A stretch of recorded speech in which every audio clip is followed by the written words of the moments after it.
রব্বিরহামহুমা কামা রব্বায়ানি সগীরা। হে আমাদের রব, তাদের দুজনের প্রতি রহমত প্রদর্শন করুন, যেভাবে তারা শৈশবে আমাকে লালন পালন করেছেন।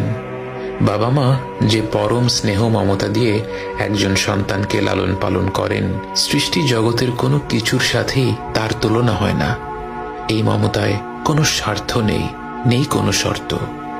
যখন আমরা আল্লাহর কাছে বাবা মায়ের জন্য দোয়া করি, আমরা পৃথিবীর পবিত্রতম মমতার কথা উল্লেখ করে রব্বুল আলামিনকে বলি, আমার রব, আপনি এইভাবেই তাদের উপর রহম করুন।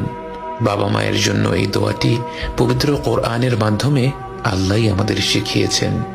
অথচ আমরা যদি শুধু বলতাম রব্বিরহামহুমা, এটাও একটা সম্পূর্ণ দোয়া। এর অর্থ, হে রব, আপনি তাদের দুজনের উপর রহম করুন। কিন্তু আল্লাহ আমাদের শিখিয়েছেন রব্বিরহামহুমা কামা রব্বায়ানি সগীরা। শৈশবে তারা কতটা স্নেহ মমতা ভরে আমাদের লালন পালন করেছেন, এ কথা উল্লেখ করতে গিয়ে আমাদের মনে পড়ে যায় তাদের অজস্র আত্মত্যাগের কথা। এই পৃথিবীর বুকে আমরা ভূমিষ্ঠ হওয়ার আগে থেকেই বাবা মায়ের আত্মত্যাগ আরম্ভ হয়ে যায়।